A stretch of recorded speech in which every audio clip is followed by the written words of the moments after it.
kalau ditanya apa Master of Ceremony itu, kita semua sudah tahu artinya apa. Tetapi pertanyaan lanjut adalah, apa sebenarnya yang dilakukan oleh seorang Master of Ceremony?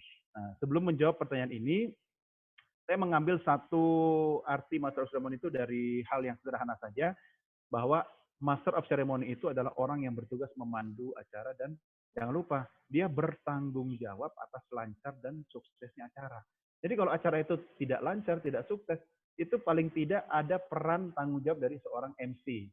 Nah, MC sendiri, teman-teman sekalian, itu dalam bahasa Indonesia, kita menggunakan istilah selain pembawa acara, menurut Kamus Besar Bahasa Indonesia disebut juga sebagai seorang pewara, ya. Pewara. Nah, ini menarik sekali. Kita jarang menggunakan bahasa Indonesia ya. Kadang-kadang kita lebih bangga dengan bahasa asing, mungkin karena kita tidak tahu bahwa sudah ada bahasa Indonesianya. Jadi, kalau kita sudah tahu bahasa Indonesianya, ya mulai dari sekarang kita biasakanlah dengan menggunakan bahasa Indonesia. Hal-hal lain juga banyak kan, misalnya laptop. Bahasa Indonesia apa? Komputer jinjing, kan? Kalau Anda mendengarkan seorang petugas pengumuman di pusat perbelanjaan mengatakan kepada pemilik kendaraan dengan plat nomor B321, mohon pindahkan kendaraannya ke Rubana. Weh, orang yang kaget kan, apa pula itu Rubana? Oh, ternyata Rubana itu basement, alias ruang bawah tanah. Nah, jadi MC itu, Bapak Ibu, tugas perannya sangat penting dan vital dalam sebuah acara. Apalagi kalau itu acara kenegaraan, ya, acara resmi yang sifatnya formal, kemudian dihadiri oleh kepala negara, kepala pemerintahan atau pejabat tinggi negara, sehingga semuanya ada aturannya dan harus diatur. Nah, ini nanti saya mau nodong Bro Denny ya, bisa sharing pengalaman membawakan acara keprotokolan khususnya di lingkungan pemerintahan ya. Nah, Siap. pertanyaan utama sebelum Anda membawakan acara. Kalau kita ditugaskan nih misalnya baik oleh panitia, IO atau pimpinan kita, Doni jangan lupa ya besok ada acara di kantor, kamu jadi MC-nya ya. Oke, siap. Jangan siap-siap aja bro. Ya, kesiapan kita itu harus didukung dengan mengajukan ada pertanyaan. Ya. Ada 4 pertanyaan utama. Ya. Yang pertama, ya, apa acaranya? Jadi harus tanya dulu, siap Pak, saya siap bertugas. Acaranya apa Pak? Nah, jangan asal terima gitu kan. Bukannya kita menolak, tetapi kan untuk menjalankan sebuah tugas membawa acara, kita harus jelas dulu acara yang akan dibawakan itu acara apa. Yang kedua, lokasinya di mana. Jangan-jangan kita sok GR, mentang-mentang acara kantor, kita datang ke kantor, ternyata acaranya bukan di kantor. Ya, acaranya di planet Mars gitu kan. Kita salah datang ya. Sementara untuk ke planet Mars kita tidak bisa naik angkot ya, atau di Makassar dibilang PT-PT ya. Yang ketiga, siapa audiensnya? Nah, ini kenapa diminta ditanyakan audiens itu yang hadir siapa? Penting nggak? Penting sekali. Kenapa? Karena ini membawa kita pada satu masa persiapan ketika tamu yang hadir itu adalah bagian dari tamu penting, tamu VIP misalnya, ya tamu yang mendapatkan kekhususan dalam undang-undang keprotokolan, ya pejabat negara dan lain-lainnya, maka tentu cara kita membawakan acara itu harus disesuaikan dengan tata tertib atau aturan yang berlaku. Dan yang terakhir adalah apa sih keistimewaan dari acara yang kita bawakan itu, ya kan? Nah, kalau misalnya dalam sebuah acara pisah sambut pejabat atau acara pelantikan ketua organisasi, ada acara hiburan, kemudian ada bintang tamunya, misalnya BTS gitu kan. Nah, tentu kan acara itu menjadi istimewa. Atau ada Krisdayanti gitu kan. Nah, saya bilang Krisdayanti ketahuan angkatan saya ya. Kalau yang generasi milenial mungkin beda gitu kan. Atau kalau memang acara itu tidak memiliki tamu istimewa, Andalah yang membuat sebuah acara menjadi istimewa. Kenapa? Ya karena sebuah acara bisa berlangsung dengan baik tentunya dan istimewa tentunya karena pembawa acaranya juga istimewa. Nah, cuma hati-hati. Jangan karena Anda merasa Anda harus membuat keistimewaan sampai Anda mengisi atau membawakan sebuah acara terlalu over atau berlebihan ya. Bahkan jauh melebihi tamu utamanya. Nah, contohnya apa? Misalnya yang hadir di situ adalah gubernur. Gubernur mengenakan batik pada acara malam itu. Sementara Anda kena merasa jadi pusat perhatian, Anda datang dengan gaun sepanjang 50 meter, ya kan? Dengan bulu mata 30 cm, ya kan? High heels, heelsnya di depan, 50 cm ya kayak enggrang kali ya. Akhirnya jadi apa ya? Bukan cuma jadi pusat perhatian tapi over atau berlebihan. Ini yang menyangkut pertanyaan pertama. Nah, teman-teman, persiapan itu apa saja sih? Persiapan yang harus dilakukan diantaranya persiapan mental ya.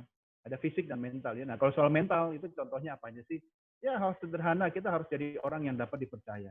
Nah, menjadi orang yang dapat dipercaya itu bukan hanya pada saat kita mulai naik atas panggung atau bukan hanya saat kita mulai membuka acara dengan salam. Oh, orang lihat kita nih, ini orang bisa dipercaya. Betul. Tetapi jauh di balik acara itu, kita harus bisa menjaga integritas kita sebagai seorang yang bisa dipercaya. Contohnya nih, Anda diminta menjadi seorang pembawa acara tentang keluarga berencana. Nah, program KB pemerintah ya 2 anak cukup ya kan. Kemudian Anda jadi MC-nya. Pas Anda naik panggung atau saya misalnya jadi MC acara sosialisasi KB gitu kan. Pas saya naik panggung, saya belum ngomong orang udah nggak percaya, ya kan? Bagaimana seorang Doni DKS membawakan acara program keluarga berencana, dia aja sendiri ini KB-nya bukan 2 anak ya kan, tapi setengah lusin gitu kan. Nah, hal-hal seperti itulah misalnya. Saya pernah ada pengalaman seorang pembawa acara diminta untuk memandu sebuah talk show tentang menjaga keharmonisan rumah tangga. Tetapi separuh sesi dia membawakan acara, banyak tamu yang keluar dari ruangan. Kenapa? Usut punya usut, ternyata sang pembawa acara itu memiliki latar belakang rumah tangga yang kurang harmonis dan sempat masuk dalam infotainment, dia ada konflik dengan mantan suaminya. Sehingga walaupun dia bisa berbagi tentang hal-hal yang menjadi tema dari diskusi pada saat itu, tapi sepertinya publik kurang percaya secara mental ya, karena ada istilah dalam bahasa Jawa yang sudah diinggriskan ya, dia tidak walk the talk. Ya. Apa itu walk the talk? Dia tidak menjalankan apa yang dia ucapkan. Hal ini sama seperti misalnya saya meminta Anda untuk tidak merokok. Ya. Tony, jangan merokok, tidak baik bagi kesehatan.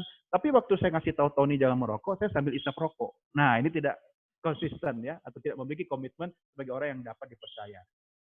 Oke, yang berikutnya adalah kita harus mengenali panggung atau arena di mana kita berbicara. Oh ya pastilah, penting lah. Ya, ini aja saya biar jangan sampai terjadi kendala teknis ya. Saya minta kepada generasi milenial 3 orang sekaligus ya.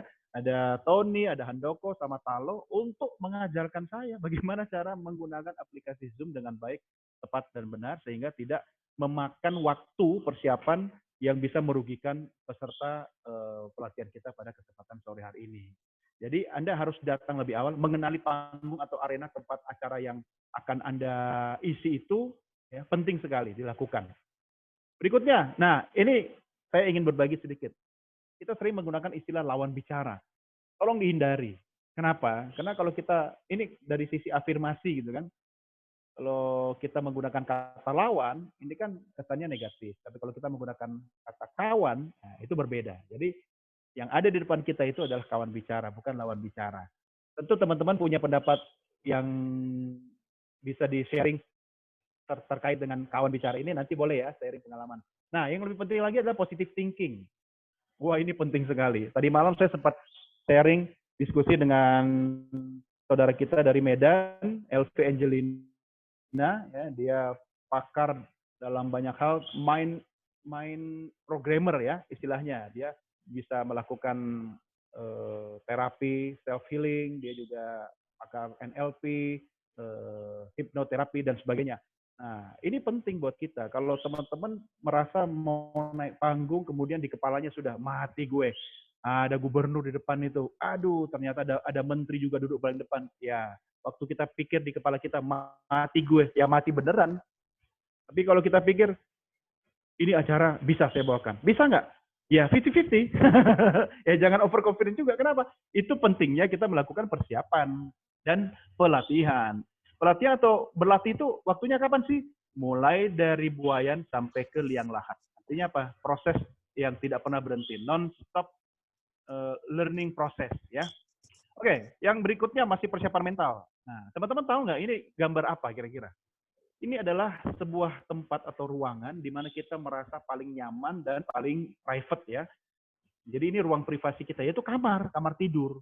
Di rumah kan ada kamar makan, kamar mandi, kamar tidur, ya kan, keluarga dan sebagainya. Tapi hanya ruang inilah yang mungkin kita merasa bebas menjadi diri sendiri. Nah, ini hanya untuk melatih mental saja. Artinya seperti apa? Bagaimana agar kita tidak gugup, ya kan? Kita harus menguasai ruang tempat kita berada, ya, mengenali audiens dan mengenali materi kita. Udah kepencet. Artinya gini, know the room, knowing the room, ya. Jadikan panggung Anda itu seperti kamar Anda sendiri, ya. Tapi ingat ada batasnya. Jangan karena menganggap panggung itu seperti di kamar, Anda langsung leyeh-leyeh tiduran di panggung gitu kan? Ya enggak juga. Tahu diri lah gitu kan. Kenapa saya menganalogikan seperti kamar tidur? Karena di kamar tidurlah kita merasa lebih nyaman ya dibanding ruang lain yang ada di rumah kita. Kemudian yang berikut menyangkut persiapan tadi mental. Yang kedua adalah persiapan materi ya. Nah, saya akan mencoba membuat highlight-nya saja, tidak usah terlalu detail, biar nanti kita ada waktu untuk bisa diskusi atau tanya jawab ya. Apa sih persiapan materi yang penting? Pengalaman saya, Bapak Ibu, teman-teman, saudara sekalian, kita kalau mau improvisasi itu nggak akan bisa lancar kalau di kepala kita tidak banyak bahan baku.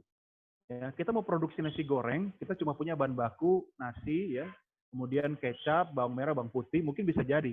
Tapi ketika kita diminta untuk memproduksi nasi goreng spesial dengan ada sosis, ayam, keju, kerupuk, dan lain-lainnya, tapi kalau bahan bakunya nggak ada, hasil jadinya tetap nasi goreng biasa gitu kan. Sama kalau Anda diminta untuk melakukan penampilan depan publik, berbicara depan publik, melakukan impromptu, berimprovisasi, kapan itu dibutuhkan? Waduh, bisa jadi nih, kita mau undang kepala kantor wilayah Kementerian Agama untuk menyampaikan doa, dia belum muncul. Sementara acara tinggal itu. Apa harus kita lakukan? Ya kan nggak mungkin kita bilang hadirin yang berbahagia, yang baca doa belum datang. Kita tunggu bareng-bareng yuk. Nggak mungkin kan? Ya, kita harus diminta berimprovisasi, mungkin menyampaikan informasi, pesan, atau hal-hal yang menyangkut dengan tema acara. Kalau kita tidak memiliki banyak bahan baku di kepala kita, informasi yang bisa kita olah, tentu yang keluar dari mulut kita terbatas. Nah, satu-satunya cara, ya, bukan satu-satunya cara, salah satu cara yang menurut saya penting yang harus kita lakukan adalah dengan banyak membaca, ya, memperluas wawasan, pengetahuan, agar ini bisa membantu kita dalam menjalankan tugas, khususnya di bagian improvisasi, ya. Nah, yang berikut juga jangan lupa menyusun pointer atau outline, ya. Saya termasuk saya yakin ya, saudaraku Bro Denny ya kan, dan teman-teman yang lain yang mungkin walaupun setiap hari tampil membawakan acara, tetap aja melakukan persiapan. Ya Bro ya, kita tetap aja kan bikin skripnya sendiri, walaupun acara itu diberikan oleh panitia, tetapi jangan serahkan naskah ya yang akan kita bacakan itu kepada orang lain. Ya, nah, itu tanggung jawab kita sendiri. Jadi pasti kita akan rempong bikin naskah kita sendiri yang akan kita bacakan atau bawakan dalam sebuah acara. Setuju ya, Bro Denny ya? Nanti tolong sharing pengalaman ya. Siap. Saya lanjutkan dulu, teman-teman. Nah, persiapan apa saja sih yang perlu kita lakukan selain itu? Ada persiapan fisik. Sehat jasmani pasti dong. Kita membawa acara, mau MC di panggung atau nggak usah di kita MC acara pelop ini gerak jalan santai ya. Dalam tubuh yang kuat terdapat jiwa yang sehat misalnya gitu. Lah kita datang udah batuk-batuk, kita datang udah lemas gitu kan. Gimana mau bawa acara dengan bagus? Ya nomor satu pasti sehat jasmani dong. Ya. Kemudian kita harus menyiapkan semua yang akan kita bawakan, materinya, ya skripnya, naskahnya, cue card ya teman-teman. Nanti saya ada slide tentang teknik membuat cue card yang baik seperti apa ya. Kemudian busana dan tata rias wajah dan rambut. Busana itu penting apa enggak? Penting. Bahkan jauh sebelum seorang pembawa acara berbicara, penampilan dia sudah berbicara. Ya kan? Kita baru masuk ruangan aja, kita diam, berdiri, orang sudah lihat kita. Acaranya semua dress code-nya pakai batik. Kita datang pakai bikini. Nah, kira-kira jadi pusat perhatian nggak kita? Nah, cuma kan salah tempat gitu kan. Nah, jadi busana dan tata rias wajah itu penting. Nah, kalau ini saya tidak akan bahas secara mendalam, karena pakarnya sudah ada. Ya, apalagi di forum kita sore ini ada Mbak Bawinda Lestari. Nanti mudah-mudahan Mbak Win bisa ada kesempatan diundang ya, untuk bisa sharing khusus mengenai tata rias wajah, rambut, dan busana ya, atau personal image ya, personal branding khusus bagi teman-teman sekalian ya. Terima kasih sebelumnya Mbak Winda. Nanti kita atur ya waktunya. Kemudian apalagi yang penting? Sound system ya atau tata suara. Baik panggung ya atau tata cahaya ya. Itu sebabnya teman-teman Anda diminta untuk hadir lebih awal. Kalau perlu pada saat gladi ya kan, Anda di lokasinya langsung ya. Kalau saya biasanya agak rempong ya. Kadang-kadang panitia kalau nggak kenal saya jadi sebel gitu kan. Banyak kali maunya. Oh ya dong. Kenapa? Demi suksesnya acara kita bersama. Saya pasti akan bawel tanya, mana randonmu? Ya kan? Mana itunya, daftar tamunya? Lokasinya di mana? Itu kalau dari sini ke sana jarak waktu tempuhnya berapa lama gitu kan? Lewati 3-in-1 atau ganjil genap nggak? Itu segala macam yang saya tanyakan agar apa? Agar tidak mengganggu persiapan saya untuk tampil. Sound system, apalagi kalau bisa teman-teman kayak penyanyi-penyanyi itulah, kayak diva-diva dan divo itulah, datang ke venue sudah bawa mikrofon sendiri, ya kan? Kita beli mikrofon sendiri, kita bawa mikrofon sendiri. Kenapa? Kita tahu kualitas mikrofon sendiri itu seperti apa kan? Nah, bukannya tidak percaya kepada petugas sound system, kalau Anda belum memiliki mikrofon sendiri, ya datanglah lebih awal, pastikan mikrofon yang akan digunakan itu memang betul-betul siap.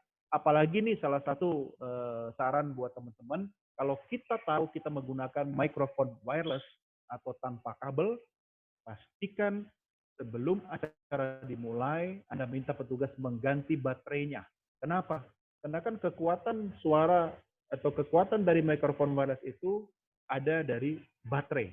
Ya, kalau baterainya sudah kekuatannya lemah atau soak, itu bisa memengaruhi kualitas suara. Bayangkan Anda sedang berbicara di tengah-tengah, Anda mengundang gubernur, ya. Hadirin selanjutnya, kita ikuti amanat gubernur. udah ganteng, udah cantik ya kan, sasaknya udah 3 meter, tahu-tahu mikrofonnya belepotan. Ya, jadinya moodnya jadi berubah gitu kan. Itu yang menyangkut sound system. Lighting penting banget.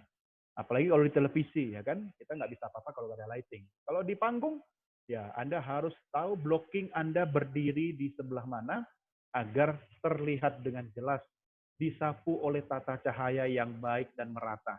Jangan pula kita sudah bersuara, kita sudah menyapa, selamat malam Jakarta, apa kabar? Orang bingung, lihat mana ini MC-nya nih? Ternyata MC-nya berdiri tidak di bawah cahaya, gelap gitu kan? Nanti dikiranya suara dari alam mana gitu. Oke, nah ini soal fisik nih mungkin teman-teman boleh coba deh ya. Bagian dari persiapan. Senam mulut seperti apa sih ya? Misalnya A, I, U, E, O, A, I, U, E, O, ya kan? A, B, Rariru, gitu kan. Kemudian melemaskan organ bicara. Nah, saya punya kebiasaan kalau saya mau live siaran berita atau talk show misalnya, saya lakukan itu pada saat sebelum make up, sedang make up, atau sejak saya berjalan dari newsroom atau ruang make up ke studio sambil melakukan senam mulut ya dan latihan pernafasan. Itu saya lakukan sampai saya siap on air, dan tentunya saya tidak lakukan itu di depan narasumber ya. Nanti dia takut lihat muka saya. Silakan dicoba. Kemudian ada lagi yang menyangkut persiapan fisik ya. Apa saja itu? Nah, pastikan kondisi tubuh atau badan kita ya dalam kondisi fit ya, segar ya, normal. Kemudian kenakan pakaian yang sesuai dengan acara. Nah, yang lain nanti saya banyak skip aja ya, karena ini materinya kan sebenarnya untuk off air ya. Nanti saya kirimkan di grup semua PDF-nya ya. Jadi saya sampaikan yang penting-penting saja. Ini yang menarik nih. Ya, kalau Anda terbiasa untuk mengonsumsi makanan atau minuman tertentu, tolong dihindari ya. Ya, ini nih, makan keju, mentega, ya roti pakai mentega, minum susu, ya soda, teh atau kopi, paling tidak 1 jam sebelum tampil. Ya. Kenapa ada pengaruhnya? Oh iya, pengaruh nanti. Walaupun jujur saya masih suka sih minum apa Coca-Cola gitu kan, kadang minum teh, ya kan, tehnya kental, manis itu, kadang-kadang es teh juga. Ya, kalau bisa dihindari dulu, karena bisa memengaruhi kualitas suara kita. Nanti di tengah jalan kita lagi ngomong, hadirin yang berbahagia, selanjutnya, waduh nggak asik kan? 1 jam sebelumnya, paling tidak ya. Lalu apa yang kita konsumsi? Ya air putih lah. Kalau bisa air putih yang hangat gitu kan. Kalau tidak ada ya jangan yang dingin. Ya, air putih aja, bawa kemana-mana. Coba teman-teman lihat tuh penyanyi-penyanyi di mana Liga Dangdut ya kan, nggak usah di DA deh. Ya, kalau DA bisa Dangdut Academy atau Denny Aziz ya. Karena di Makassar ada DA Public Speaking ya. Nah, teman-teman yang di Makassar, Indonesia Timur, silakan follow Instagramnya ya, DA Public Speaking ya. Nanti tanya-tanya di situ. Bisa ikut belajar tentang public speaking, communication skill, termasuk hal-hal yang menyangkut menjadi seorang pembawa acara yang baik ya. Nah, ada istilahnya tuh Bro Denny, yang beretika dan apa? Coba kasih bocor. Yang cerdas dan beretika. Yang cerdas dan beretika. Itu penting itu. Kita tidak hanya harus jadi orang yang cerdas, tapi juga harus beretika. Ya, terima kasih. Jangan lupa saya mau tambahkan juga teman-teman bahwa dalam hal menjalankan profesi kita ini, ya bahwa adab di atas ilmu. Ya, sekali lagi adab di atas ilmu. Etika, attitude itu nomor 1. Kalau kita pandai, kita pintar setinggi langit, tapi kalau kita tidak punya adab, kita tidak punya etika, itu sama saja dengan WWW. Apa itu WWW? Wassalamualaikum warahmatullahi wabarakatuh. Janganlah ya. Pokoknya nomor 1 adab. Kenapa banyak orang pintar sekarang? Ya, di mana-mana. Tapi pas dia muncul di televisi, ngomongnya nggak karu-karuan. Ya, dia nggak punya adab. Ya kan? Saya pernah nonton itu ya, diskusi di sebuah stasiun televisi. Ya kan? Anggota dewan masih muda, dia maki-maki itu ada orang tua senior di situ ya, pakar hukum. Ya walaupun mungkin pakar hukum senior itu tidak benar pendapatnya, ya jangan rendahkan orangnya. Berdebatlah pada substansi masalahnya, bukan pada fisik orangnya gitu kan. Kalau kita sudah tidak punya bahan lagi untuk mendebatkan sesuatu menyangkut substansi, kita main ke fisik, kita lebih rendah ya dari orang yang kita debat itu. Jangan. Ingat sekali lagi, adab di atas ilmu ya teman-teman. Oke, ini yang lain-lain silakan dibaca di rumah sendiri ya, nanti saya akan kirimkan PDF-nya. Nah, ini ada yang disebut masa persiapan 1 jam sebelum acara. Kalau saya kadang-kadang malah bandel ya, 1,5 jam bahkan 2 jam sebelum acara saya sudah di lokasi. Kalau di luar kota ya saya nginap di hotel di tempat acara itu berlangsung. Ya, misalnya acaranya deket sih, misalnya di Bogor gitu kan. Aduh, nggak berani risiko deh. Jakarta ke Bogor ya sebelum PSBB ya. Ampun kan, amsyong lah kalau kita berangkat jam 6 untuk hadir jam 8. Waduh, ya saya mending berangkat malamnya, saya nginap di hotel di tempat acara berlangsung, biar tidak membuat saya deg-degan ya atau ngos-ngosan untuk datang ke lokasi acara. Dan yang lebih penting adalah lakukan survei lokasi acara. Kalau acara itu di luar kota, ada 2 hal. Saya bisa meminta panitia untuk mengirimkan foto-foto, dena, kemudian environment lingkungan venue-nya, dan saya pasti datang paling tidak ya, paling lambat itu 1 hari sebelum acara ke kota itu. Kalau misalnya kayak ini, beberapa waktu lalu saya diundang Bro Denny ke Makassar ya, kita satu panggung dalam sebuah event di sana, meriah sekali acaranya di akhir pekan, saya lupa, tapi 1 hari sebelumnya saya sudah datang, ya kan? Kenapa saya sudah datang? Nomor 1, saya harus lihat dulu tempatnya, hotelnya, ya kan? Dan itu memberikan kita kesempatan untuk melakukan persiapan-persiapan yang diperlukan. Termasuk di 1 hari sebelum hari H itu, saya sudah ngetes laptopnya, saya sudah pasang slide-nya, ya mikrofonnya seperti apa, biar kita tenang. Tidurnya, nah kalau kita sudah lakukan persiapan, kan kita bisa jajan atau pesta kuliner sebelum acara. Ini kode ya. Kemudian cek sound, ya kan, kerjasama dengan panitia acara. Nah gini teman-teman, setiap acara itu pasti ada panitia kan, ada juga orang yang bertugas untuk ngurusi MC gitu kan, ada PIC MC-nya ya, mau Anda jadi pembawa acara, pemateri atau apapun. Saya punya kebiasaan begini, dalam technical meeting, dan saya tekankan lagi di Gladi ya, GGR, saya pastikan lagi misalnya saya jadi MC. Oke, saya tanya panitia, siapa yang jadi PIC MC? Misalnya Mas Kevin gitu kan. Oke, kalau begitu saya komunikasi lewat 1 pintu ke Mas Kevin aja. Ya kan? Karena kalau tidak begitu, nanti pas kita lagi di depan mikrofon ya, ada acara nih misalnya tiba-tiba semua orang mengaku panitia datang kepada kita. Pak, tolong diumumkan dong, ini pemilik kijang disuruh minggir gitu kan. Pak, yang tolong diumumkan yang merasa kehilangan kucing gitu kan, bisa menghubungi panitia. Waduh, semua orang datang ke MC minta diumumkan. Padahal ini acara kan sifatnya resmi gitu kan. Nah, tidak, harus 1 pintu. Lewat mana? Ya lewat orang yang ditunjuk itu dan disepakati bersama panitia.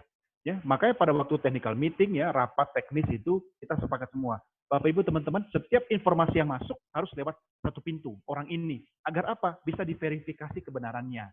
Jangan sampai ini ada pengalamannya teman saya ya. Untungnya bukan saya gitu kan. Dia dapat informasi dari orang yang mengaku panitia. Dia sampaikan yang mau baca doa ditukar ya, tidak jadi. Harusnya si Bapak A jadi Bapak B. Nah, dia umumkan itu disampaikan, hadirin yang berbahagia, selanjutnya mari kita ikuti pembacaan doa yang akan dipimpin oleh Bapak Haji B. Loh, si Bapak A itu sudah berdiri loh. Kaget gitu kan, oh ternyata misinformasi. Ya mungkin waktu dicek panitia Bapak A itu sedang ke toilet, ya kan, sedang apa kek, mungkin sedang meluruskan pecinya gitu kan. Langsung dia bingung, dia siapkan orang lain pengganti. Bapak B sudah diminta untuk baca doa, ternyata Bapak A ada. Nah, hati-hati teman-teman ya. Ini penting sekali agar semua informasi itu satu pintu. Periksa dan periksa kembali. Itu sebabnya ada istilah check and recheck. So, check and recheck itu bukan cuma di RCTI, ya, tapi tugas kita sebagai pembawa acara atau pengisi acara untuk melakukan check and recheck atau periksa dan periksa kembali. Periksa satu kali, selesai, periksa lagi. Ya, kalau perlu, periksa sampai 3 kali. Ya, nah ini kebiasaan yang harus dibangun oleh Anda, siapapun yang ingin tampil di depan publik ya. Berikutnya, teman-teman ingat selalu ya yang tadi saya katakan check and recheck, yaitu periksa dan periksa kembali seluruh naskah dan materi yang Anda sampaikan, ya. Berikan catatan atau tanda pada naskah yang akan dibacakan. Contoh misalnya gini, tulisannya endang, dibacanya endang. Ya, orang Jawa endang perempuan, orang Sunda endang laki-laki. Nah, karena tanda baca dalam huruf bahasa Indonesia kan sudah tidak ada lagi yang apostrof itu kan, garis di atas kan. Kalau dulu kan ada, kalau kita baca sama gitu kan, ada tandanya. Kalau sekarang nggak ada. Nah, silakan Anda berikan itu tanda. Ya, jangan sampai Anda membacakan di situ tulisannya Endang Suwarya, ya kan, tidak ada yang datang. Karena saya beberapa kali dalam sebuah forum saya ceritakan pengalaman seorang MC di Banda Aceh nih ya, dia mengundang seseorang untuk tampil memberikan pidato. Hadirin yang berbahagia, selanjutnya kami undang Ibu Endang Suwarya untuk menyampaikan kata sambutan. Tidak satupun seorang ibu yang bangkit dari kursinya dan berdiri menuju podium. Sejurus kemudian seorang Letnan 2 perwira menengah menghampiri MC dan berbisik-bisik ngasih tahu, salah, itu bukan Ibu Endang. Ternyata dia adalah Bapak Endang Suwarya. Nah, loh, dan cilokone ya, cilakanya lagi, dia adalah Panglima. Panglima Kodam Iskandar Muda. Bayangin coba, Mayor Jenderal TNI Endang Suwarya. Waduh, apes lah. Saya bisa bayangkan bagaimana wajah MC acara itu saat itu ya. Dan ternyata setelah acara itu dia sudah tidak terlihat lagi membawakan acara-acara, khususnya acara-acara resmi ya. Ya ini kan sesuatu yang memalukan. Kenapa? Dia tidak melakukan persiapan. Jangan terlalu ini ya, jangan terlalu pede dengan nama-nama dan jabatan. Tanya ya, nama saya misalnya Doni De Keizer. Kadang-kadang menyebutkannya pun juga suka salah kan. Doni De Keizer atau Doni De Keizer gitu kan. Nah, kalau disebutkannya sudah salah, ketika kita mengundang orang tersebut untuk menyampaikan pidato, misalnya nama bupati gitu kan, kita sebutnya salah, mungkin dia nggak marah, dia nggak protes, tapi kan sudah nggak nyaman kan, dia ngelirik kita dengan suasana yang tidak nyaman gitu kan. Nah itu penting sekali. Ini tambahan teman-teman sekalian, ada yang namanya the 5 key point ya. Silakan kita berlatih 5 kunci utama. Yang pertama adalah phrasing ya. Apa itu? Silakan dibaca sendiri ya. Ya, ketika kita berbicara ini kan sebenarnya kan tidak asal apa ya istilahnya ya, ngomong terus kan, ada pemenggalan kata atau kalimat ya, ini penting. Ini juga kaitannya biar kita bisa mengatur pernafasan. Ini contoh satu kata nih, ada tukang sate lewat ya, abang tukang sate, manggil abang tukang sate gimana? Bang sate. Hati-hati memenggal kalimatnya salah, bang sate. Datang nggak kira-kira? Ya datang, tapi datang bawa golok. Intonasi. Nah, intonasi tinggi rendah suara pada bagian tertentu penting. Stressing, ya penekanan. Saudara-saudara sekalian, ada 3 hal. Nah, stressingnya di 3 hal, ya kan? Speed, kecepatan. Nah, ini silahkan Anda bisa berlatih. Ya. Kalau saya sih menggunakan ini ya, ala BBC ya, BBC London ya. Jadi kecepatan tempo membaca normal itu misalnya 100 sampai 120 boleh lah, 120 kata per menit ya. Itu agar tidak terkesan terlalu cepat atau terlalu lambat. Bagaimana cara kita mengetahui kecepatan membaca kita seperti ini? Ya, Anda membaca apa saja, membaca koran, majalah, Anda rekam. Kalau dalam 1 menit ada 100 kata sampai 120 kata, ya itu masih bisa disimak dengan baik oleh audiens Anda. Jangan terlalu cepat. Kalau terlalu cepat banyak yang miss, ya. Terlalu lamban juga nanti orang jadi ngantuk, gitu kan. Dan yang terakhir ada pause, ya. Jeda. Jeda ya, teman-teman ya, bukan jeda. Nah, dalam Kamus Besar Bahasa Indonesia, khususnya yang sudah versi daring ya, yang online ya, Anda bisa unduh di Play Store. Anda bisa unduh KBBI versi 5, itu disebutkan jeda, bukan jeda ya, bacanya jeda. Itu kalau di mana di laptop, di komputer itu space ya, space bar ya. Kita harus memberikan jeda untuk mengatur pernafasan. Ini bisa direpresentasikan dengan kalau di naskah itu ya titik, koma atau titik koma dan seterusnya ya. Nah, itulah pentingnya itu. Titik koma itu sebenarnya untuk membantu kita juga untuk mengatur pernafasan. Saya juga kalau selama 1 jam ini bicara tanpa titik koma kan pasti nggak bisa nyampe saya di jam buka puasa ini. Tapi teman-teman yang di Indonesia Tengah dan Timur nanti buka puasa duluan ya. Oke, nggak apa-apa, silakan sambil menikmati buka puasa duluan nanti ya. Oke, nah ini cue card nih teman-teman ya. Bagaimana cara kita membuat cue card?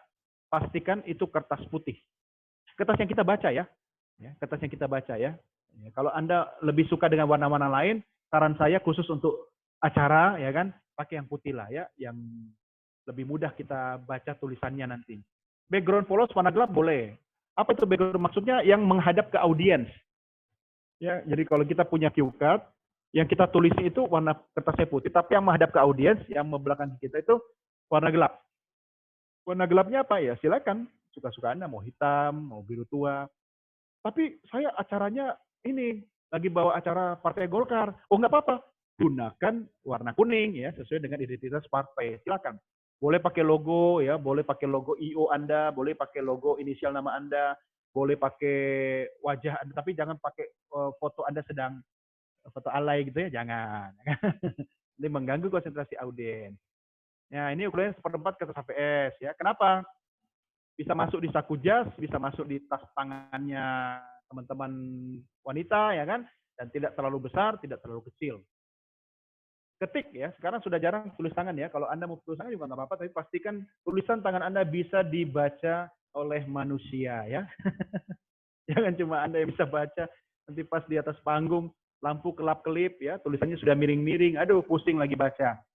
Ya diketik aja lah, di print lah ya. Sekarang pakai komputer kan di mana-mana gampang ya.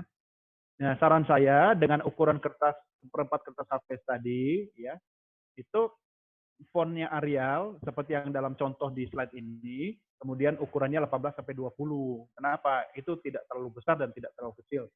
Nah, pakai huruf kapital semua ya, huruf besar ya. Terus nanti di enter 2 kali, spasi double. Misalnya satu lembar itu ada satu naskah, ya, Anda enter 2 kali. Kenapa? Untuk memberikan ruang apabila terjadi kesalahan tulis ya dalam naskah, pada saat kita sudah mau naik panggung, kan nggak mungkin kita ngemperin ulang kan? Tiba-tiba pas briefing ya, sebelum acara berlangsung, panitia bilang, Mas, ini yang kasih sambutan ini orangnya ditukar ya, jadi Bapak ini. Nah, yang diganti itu kita coret saja 1 kali. Ya, jangan diuel-uel begitu. Ya, kalau mau pakai spidol yang kecil itu kan warna merah bagus ya, atau spidol hitam 1 kali coret. Revisinya kita tuliskan di bawahnya, ya. Nah, jangan pula karena kertas kita terbatas kita tarik panah ke bawah, panah ke atas gitu kan, bingung kita. Giliran kita mau baca ya, hadirin selanjutnya pembacaan naskah Pancasila dilakukan oleh, aduh mana ini panah ke atas, panah ke bawah, bingung kita kan. Nah, jadi jangan lupa spasi double, enter 2 kali biar memberikan ruang antar kata yang ada di cue card kita ya. Nah, saran saya, 1 lembar cue card itu 1 mata acara. Kalau dia ada 10 mata acara, ya minimal 10 lembar. Aduh, sayang banget kertasnya. Oh enggak, jangan sayang-sayang kertas lah. Kenapa? Karena kalau kita sudah membawakan acara yang pertama, ya itu kita ambil kertasnya, ya taruh di belakang. Ya, kalau saya biasanya saya letakkan di meja atau di saku jas. Berarti itu acara sudah lewat. Ya kan? Ya, tinggal yang di depan kita itu ya acara yang berikutnya. Begitu seterusnya. Jangan menghemat kertas ya, hanya demi biar dapat 1 lembar cue card gitu kan, semua mata acara sampai fontnya kecil-kecil, sampai hanya Anda dan Tuan yang bisa baca pakai kacamata pembesar gitu kan, jangan. Ya, tidak perlu ya. 1 item itu 1 lembar. Ya, jadi kalau ada hal-hal yang harus kita ulang setiap mata acara, misalnya tema, subtema, atau ucapan terima kasih kepada sponsor. Ya nggak apa-apa, di print aja di setiap lembar itu, ya kan? Dimasukkan ke dalam kotak begitu kan? Jadi ada di setiap mata acara ada diminta panitia untuk ucapan terima kasih.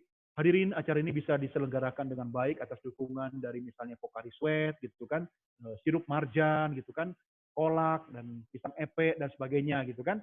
Nah, Anda jangan sampai Anda membagi apa ya, balik lagi ke cue card yang sudah Anda lewati tadi.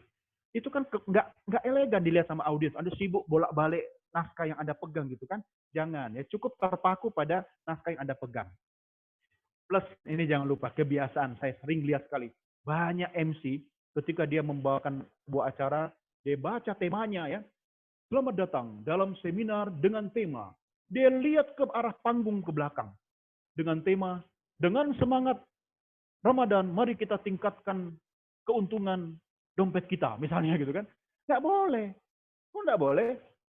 Backdrop itu ditujukan untuk audiens, bukan untuk MC. Ya, MC baca di mana? Ya bacalah di cue card. Bisa hafal syukur-syukur gitu kan. Tapi kalau temanya panjang sekali gitu kan, ya Anda bacalah, curi-curi pandang ke cue card yang Anda pegang. Jangan menolehkan tubuh Anda ke arah backdrop panggung. Ya, jangan. Karena backdrop itu ditujukan untuk audiens. Ya, itu. Nah, saya masuk ke acara resmi. Contohnya apa sih misalnya? Mohon izin ya, Bro Denny ya. Saya sampaikan contoh-contoh ya. Misalnya kalau acara resmi kenegaraan, ya silakan dibaca sendiri. Ada juga acara resmi upacara, ya kan? Kok acara resmi upacara ada? Ada, karena ada juga acara resmi yang bukan upacara, ya kan? Sifatnya resmi tapi tidak bentuknya bukan upacara. Yang resmi upacara ya misalnya upacara 17 Agustus, ya kan? Upacara pembukaan PON, ya, baik di lapangan ataupun indoor, ya kan? Acara peresmian apa saja ya, peresmian gedung, peresmian jembatan tol, ya, peresmian markas kantor tertentu dan seterusnya. Karakteristiknya seperti apa kalau acara resmi? Dia harus formal, serius, khidmat. Tolong jangan bawa acara resmi itu sambil cengengesan, ya. Assalamualaikum. Apa kabar Pak Bupati? Unyu banget. Selamat datang Pak Bupati. Ya elah. Gitu nanti langsung Anda pindah alam ya. Ya formal, acara resmi itu harus dibawakan dengan formal. Ya ada aturannya ya, menyebutkan nama, jabatan, nanti di belakang ada ya. Serius. Apa itu serius ya? Pembawaan Anda juga harus terlihat serius. Ya, wajahnya harus serius walaupun tidak usah terlalu tegang ya. Nanti kalau Anda tegang, semua jadi ikut tegang gitu kan. Nah, kalau mau belajar nanti lihat videonya Bro Denny itu di YouTube juga ada kan. Itu banyak sekali tuh saya juga menyimak ya bagaimana membawakan acara, khususnya acara yang dihadiri oleh pejabat-pejabat penting, pejabat negara gitu kan. Karena itu acara resmi itu formal, serius, dan khidmat. Khidmat. Kalau acara tidak resmi, misalnya acara hiburan, teman-teman silahkan kebalikannya ini. Ya, jangan terlalu serius ya kan. Ya, kenapa? Kalau Anda membawakan acara hiburan, pembawaannya seperti acara pelantikan pejabat eselon 1, orang jadinya tidak terhibur gitu kan. Contoh ini, hadirin yang berbahagia. Selanjutnya, mari kita nikmati penampilan Krisdayanti. Orang nggak menikmati nanti, orang jadi mati nanti itu ya. Oke, acara formal. Nah, speednya seperti apa? Ya, speednya natural, cenderung lambat. Oke, natural, cenderung lambat. Tone-nya rendah. Volume dan power kuat. Ya. Timbrenya khidmat atau serius, pembawaannya ya. Nah, kalau acara formal seperti ini, jangan seperti ini. Nah, ini untuk acara yang tidak formal, pasti lebih cepat. Ya kan, contoh, sambutan Kepala Kantor Wilayah Kementerian Agama Republik Indonesia Provinsi Sulawesi Selatan. Ya, itu kan pasti formal. Kalau non formal, ya pasti lebih cepat. Ya. Hari ini yang berbahagia, mari segera kita nikmati penampilan artis ibu kota yang sudah malang melintang di kota Malang sampai nasibnya Malang, ya kan? Nah, dan dia fluktuatif kan, tonnya kan naik turun kan. Kalau acara resmi kan pasti cenderung tidak fluktuatif, ya kan? Nah, kalau acara hiburan dia pasti naik turun, ya. Apa kabar semua? Nah, hari ini mari kita sama-sama segera merayakan bla bla bla dan seterusnya gitu. Dia naik turun. ya fluktuatif ya, volume dan powernya cenderung tinggi. Nah, cara dia membawakan lebih santai dan menyenangkan. Jangan pula ini acara hiburan, tampang dan pembawaan kita sudah tidak menghibur, ya kan? Orang stres nanti, akhirnya pulang duluan. Oke, nah ini nanti harusnya Mbak Winda sih yang lebih banyak yang menyampaikan ya. Saya sekilas saja, silakan dibaca teman-teman soal busana. Nah kalau saya pribadi, di rumah, di mobil, di kantor, atau di studio, pasti minimal punya 3 warna ini. Ya, saya punya setelan jas hitam, biru, kalau saya lebih suka biru, biru tua, ya kan, sama abu-abu, sisanya warna lain. Nah, kebetulan ya, alhamdulillah kalau di TV itu kan baju nggak perlu bingung ya, pasti sponsor. Tiap 6 bulan ada sponsor yang bawain jas, tiga setel, sampai ada yang warna-warna mungkin teman-teman nggak berani pakai, saya punya. Ya, saya punya warna pink, ya kan, saya punya warna biru yang menyala gitu kan. Tapi untuk di studio gitu kan, nggak apa-apa.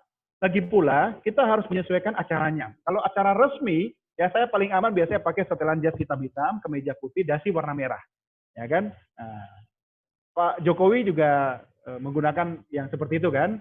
Presiden SBY lebih suka warna dark blue ya kan, dalam acara-acara formal gitu kan. Tapi di beberapa kesempatan saya lihat juga Pak Jokowi menggunakan warna setelan jas yang lebih cerah gitu kan. Ya silakan saja ya, tetapi selama tata aturan penggunaannya itu formal, ya kita boleh menggunakannya.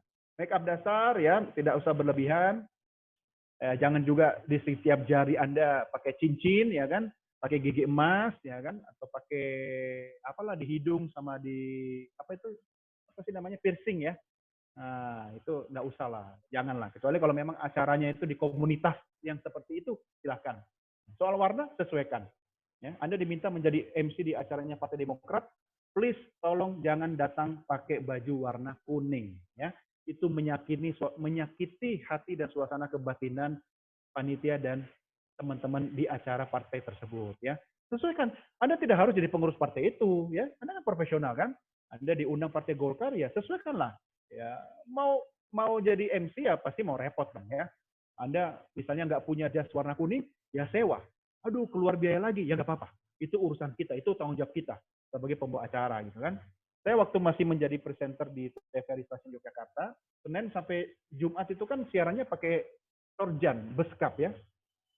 Saya tidak mengandalkan apa yang disiapkan kantor ya, saya beli setelan dari belangkon sampai selop. Saya punya bermacam-macam model beskap dan torjan ya, warna-warni. Biar saya menyiapkan diri saya, memantaskan diri saya sendiri untuk menjalankan tugas saya. Ingat Bapak Ibu teman-teman, yang menjadi pusat perhatian itu memang bukan cuma MC, tapi acaranya. Anda jangan berlebihan ya. Dulu kalau Pak Harto ada acara, ya dia pasti ada dress code-nya. Misalnya Hari Kesetiakawanan Sosial Nasional, dikasih seragam batik warna kuning semua gitu kan. Jadi orang sama semua yang pakai baju itu. Sampai MC-nya ya kan. Atau mungkin kalau MC-nya berbeda, jangan terlalu berlebihan. Ya kan? Apalagi misalnya nih, sekarang kan Pak Jokowi kan gayanya kan sangat egaliter ya. Pakai kemeja putih aja, kayak nggak punya baju kan. Digulung lengannya gitu kan. Walaupun acara resmi ya pakai kemeja putih ya, lengan panjang gitu kan ya. Kita ya menyesuaikan aja. Ya, kalau pakai jas ya jas, setelan jas yang lengkap. Jangan juga pakai dasi yang dasinya Mickey Mouse gitu kan, atau pakai jas yang menyala bling-bling gitu kan. Jangan kan. Anda memang jadi pusat perhatian, tapi jangan terlalu berlebihan ya, karena yang jadi pusat perhatian di situ kan ada tamu VIP-nya ya kan, dan lain-lain. Nah, kebalikannya kalau acara non formal, acara hiburan misalnya, pasti make up lebih colorful, warna-warna juga lebih colorful, menyesuaikan, termasuk penggunaan aksesoris disesuaikan dengan acara ya. Mohon izin nanti Mbak Bawinda ya, kalau ada kesempatan yang bisa sharing soal ini lebih lengkap ya. Teman-teman, saya mau sampaikan kalimat yang digunakan oleh seorang pembawa acara, khususnya nih misalnya kalimat menyilakan ya. Silahkan disimak aja, nggak usah dicatat. Nanti saya akan share semua slide-nya ya di grup WA. Dan tolong teman-teman, kalau Anda sudah kuasai ilmu ini, Anda bagi ke orang lain. Ya, ini gratis. Ya, kalau Anda tidak bagi, ilmu Anda tidak bertumbuh. Ya, kalau Anda share ke orang lain, Anda dipaksa untuk belajar kan. Dan terima kasih. Kalau misalnya Anda sudah bagi ke orang lain, masih kurang ya, Anda ditantang untuk belajar terus. Nah, inilah gunanya forum kita seperti ini, walaupun kita di rumah masing-masing, kita bisa melakukan upaya untuk belajar dan meningkatkan kapasitas dan kompetensi ya. Nah, contoh yang pertama kalimat menyilakan. Kami silakan. Ada yang menangkap bedanya apa? Yes, tidak ada huruf H-nya di situ. Bukan silahkan, ya, tapi kami silakan. Ya, jadi selanjutnya kita ikuti pembacaan SK ya, gubernur kepada petugas yang ditunjuk, kami silakan, ya, bukan kami silahkan. Anda bisa menggunakan yang seperti ini juga, kami silakan dengan hormat. Ya, Anda bisa menggunakan kami mohon dengan hormat, ya, atau kami mohon dengan hormat perkenan Bapak atau Ibu. Ya. Oke, ada 4 ya, silakan. Nanti silakan disimak. Kalau misalnya waktu sudah tidak cukup lagi, kita bisa diskusi di grup ya tentang hal-hal teknis seperti ini ya. Oh ya, by the way di grup itu kan juga teman-teman yang sekarang sedang live di sini kan itu semua juga ada di grup kan. Jadi jangan malu-malu, tidak harus tanya ke saya ya, bisa tanya ke teman-teman yang lain ya. Kalau nanti tanya ke Bro Denny tidak dijawab-jawab, kasih tahu saya ya. Ada Mbak Bawinda ya, ada Tony ya, ada Randy, hal-hal lain juga silahkan ya, kita bebas ya tanyakan. Nah ini kalimat menyalakan. Kemudian ini penting nih, kalimat sapaan. Nah, pasti ada yang menyanyi. Bapak-bapak, ibu-ibu. Silakan Anda pilih dan gunakan ya kalimat-kalimat yang saya berikan contohnya. Bapak-bapak, ibu-ibu yang kami hormati. Hadirin yang terhormat. Hadirin yang kehormati. Hadirin yang berbahagia. Hadirin yang kami muliakan. Atau hadirin saja. Tolong dicatat dan diingat Bapak Ibu teman-teman. Ya, jangan menggunakan kalimat-kalimat seperti sorry. Nah, sebelum ke situ, ini dulu. Hadirin sekalian. Ya. Hadirin sekalian. Kenapa dilarang menggunakan hadirin sekalian? Hadirin itu kan sudah jamak. Banyak orang. Sekalian pun juga artinya banyak kan? Berarti kan jamak-jamak dalam teori bahasa Indonesia ya, tidak cocok ya. Kalau bahasa Inggris kan jamak dikasih S di belakangnya kan, nggak mungkin juga kita bilang hadirin, nggak cocok. Jadi ya hadirin aja. Ya. Kalau mau pakai sekalian ya jangan hadirin sekalian. Bapak Ibu sekalian mungkin masih cocok ya, karena kalau bapak-bapak kan bapaknya banyak, ibu-ibu bapaknya banyak ya. Jangan pula ada tamat ya kan, saya nggak usah cerita lah. Di sebuah daerah pemekaran, dia saking patuhnya pada naskah, dia pidato. Naskahnya kan dibikin sama stafnya. Dia baca begini, Bapak 2, Ibu 2. Maksudnya bapak-bapak, ibu-ibu. Karena ditulisnya Bapak 2, Ibu 2. Dia baca Bapak 2, Ibu 2. Dan hadirin sekalian. Nah, itu keliru ya. Nah, ini yang silakan Anda gunakan. Saya pribadi lebih nyaman menggunakan hadirin. Atau hadirin yang berbahagia. Ya itu sudah mencakup bapak-bapak, ibu-ibu, saudara-saudara. Semuanya. Ya kan? Kalau Anda menggunakan yang ada bapak ibunya, boleh silakan. Nah, saya juga kadang-kadang gunakan ibu-ibu dulu kan. Ibu-ibu, bapak-bapak yang kami hormati gitu kan. Silakan ya. Berikut yang harus Anda hindari. Menginjak ke acara selanjutnya. Kalian aja melangkah di atas awan gitu kan. Nih, melangkah ke acara selanjutnya. Tidak tepat ya. Langsung aja ke acara berikutnya. Kita ikuti acara selanjutnya ya kan, atau kita masuk ke acara berikutnya. Nih, tibalah kita pada acara yang kita nantikan atau kita tunggu-tunggu. Bapak Ibu, kesannya ini tidak ada yang salah di sini. Tetapi kalau kita simak secara detail, tibalah kita pada acara yang dinantikan, berarti acara yang lain itu tidak penting dong ya. Ya, Anda berarti membuat perbedaan satu mata acara dengan mata acara yang lain. Saya sering dengar begini, setelah acara resmi, ada acara ramah tamah makan-makan. MC-nya ngomong begini, setelah kita ikuti acara pelantikan tadi, kini tibalah kita pada acara yang sudah kita nantikan, yaitu ramah tamah. Hello, berarti acara yang lebih penting itu makan-makannya. Yang pelantikan tadi tidak penting, jangan. Ya, kalau itu acara hiburan, silakan atuh. Tapi kalau acara resmi, ya acara formal, jangan. Bapak Ibu yang saya sampaikan di sini semua untuk acara formal. Kalau yang tidak ada, berarti Anda boleh gunakan di acara tidak formal ya. Ini hanya untuk menghemat, mengefisienkan waktu ya. Saya tidak boleh juga mengatakan menghemat waktu gitu kan. Mengefisienkan waktu gitu kan, dan bahan tayang atau slide yang ada di sini. Kemudian lagi, ya ini sudah jarang sih, tapi beberapa waktu saya masih dengar. Selanjutnya mikrofon kami serahkan kepada pembawa acara hiburan ya kan.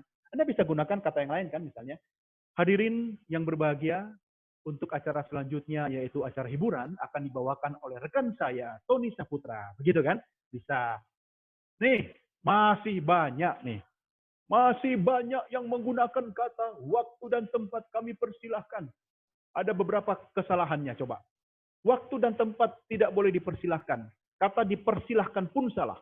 Ya, yang benar disilahkan tanpa H. Nah, dia ucapkan pula waktu dan tempat kami persilahkan. Bapak Ibu, ini boleh dikatakan sudah tidak tepat ya. Zamannya sudah beda. Ya. Bagaimana Anda menyilakan? Ya udah langsung saja. Misalnya, sambutan laporan ketua panitia kepada Bapak Timbul Prasubakti disilakan. Udah. Atau kepada Bapak Timbul Prasubakti disilakan dengan hormat. Udah. Nggak usah lagi. Laporan ketua panitia kepada Bapak Timbul, waktu dan tempat kami persilahkan. Salah ya. Oke. Nih, masih ada. Ayo ngaku, siapa teman-teman yang suka pakai ini. Untuk menyingkat waktu, nah sekarang saya mau tanya, bisa nggak 24 jam sehari semalam disingkat jadi 23,5 jam? Nggak bisa kan? Nah, ini kan kata-kata kiasan yang kita gunakan semacam gimmick lah ya, hanya untuk mengatakan bahwa oh, kita sudah lama nih, waktunya sudah mau habis nih, gitu kan? Apalagi ada yang menggunakan dua kesalahan sekaligus gini. Sehubungan dengan waktu sudah habis dan untuk menyikat waktu, dua kesalahan. Yang pertama, waktu sudah habis. Belum. Emang habis itu kiamat. Ya kan? Yang kedua, untuk menyikat waktu. Nggak bisa. Ya, hindari saja. Lalu terus bagaimana caranya kalau kita mau menyingkat waktu? Ya, tanda petik ya. Karena waktu sudah habis. Ya, langsung saja. Jangan bertele-tele. Kita ikuti acara berikutnya. Ya kan? Anda tidak diperkenankan untuk acara resmi ya, mengatakan kata-kata yang ini untuk menyingkat waktu ya. Tolong jangan ya. Kenapa? Ini menunjukkan bahwa kita tidak siap. Seorang pembawa acara ketika diminta membawakan acara 1 jam, dia sudah mengukur waktu bicara dia berapa lama, ya kan? Sehingga jangan tiba-tiba dia sudah kebanyakan ngomong, ya kan? Acara sudah mau buka puasa, dia baru masuk di tengah-tengah acara. Nah, itulah kesalahan seorang pembawa acara. Jangan ya, jadi tidak boleh disingkat waktunya. Anda itu makanya penting sekali menguasai rundown, susunan acara, dan kalau Anda masih ragu ya, Anda bisa minta panitia untuk melakukan gladi ya, GR itu 2 kali ya. Run through, GR dan run through. Nah, oke, ini penting. Kalau acara hiburan ya, selama tidak sara dan saru, silakan. Teman-teman, kalau acara hiburan selama tidak sara dan saru ya, silakan. Ingat, kadang kita bercanda nih, contoh nih. Di Bandung nggak ada TV ya? Loh kok nggak ada? Kan adanya TV. Karena orang Sunda, orang Banjarmasin, Kalsel kan rata-rata kan pronunciation-nya pada F itu kan lebih ke F kan. Teman saya orang Cikampek itu Sunda banget gitu kan. Dia di rumah nontonnya TV gitu kan. Nah, kita maksudnya mau bercanda gitu kan. Tapi tidak pada tempatnya. Kalau kita mau bercanda, kita sudah kenal audiensnya ya. Grup tertutup ya. Janganlah memuja-muji kucing di hadapan komunitas pecinta anjing. Ya, kira-kira seperti itu ya. Nah, jangan sara dan saru. Kenapa? Kalau di Sri Mulat lebih baik saru daripada sara kan? Nah, makanya Sri Mulat itu Ludru itu kan kadang-kadang bercandanya itu kan agak-agak saru gitu kan? Saru itu bahasa Indonesia apa ya? Saru agak-agak lebih ke ya begitu. Pak Amin tolong dibantu saya. Apa itu saru? Ya lebih inilah Tekwilda lah ya. Oke, contoh nih. Apabila misalnya tamu utama, tamu VIP, sebut saja misalnya presiden ya, hadir dalam acara tersebut. Ya, saya mencontohkan presiden biar bisa mudah dipahami oleh semua pihak. Kalau Bapak Ibu ingin membawakan acara di dalam organisasi, ya, misalnya di asosiasi tertentu, maka yang tertinggi pasti ketua umum asosiasi gitu kan. Nah, ini saya contohkan di negara aja lah. Kalau misalnya presiden hadir tanpa pendamping atau tanpa ibu negara, ya, berarti penyapaan beliau seperti ini. Jabatan, kemudian sapaan bapak dan ibu, kalau ada gelar akademik, ya kan, baru namanya. Ya. Contoh, yang kedua, bila hadir bersama pendamping, maka dia hanya disapa jabatannya saja. Baru nama pendampingnya. Nah, silakan diingat-ingat dulu. Saya akan kasihkan contohnya ya. Sapaan Bapak atau Ibu, tidak melekat di depan jabatan. Bapak Ibu tolong jangan menyapa orang dengan selamat datang Bapak Gubernur, selamat datang Bapak Presiden, ya. Kurang tepat. Kalau acara hiburan silakan.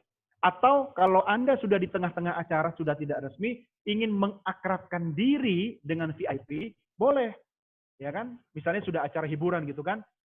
Terima kasih Bapak Bupati masih berada di tengah-tengah kita. Bapak Bupati berkenan untuk menyanyikan lagu bersama kami, boleh gitu kan. Tapi di awal acara resmi, ya kan, Anda tidak boleh menyapa dengan Bapak Bupati, apalagi kemudian Ibu Bupati. Kenapa Anda menyebut Ibu Bupati?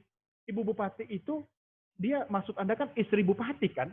Bukan dia yang jadi Bupati kan? Nah hati-hati ya, itu ada nomenklaturnya. Lalu yang benar seperti apa sih?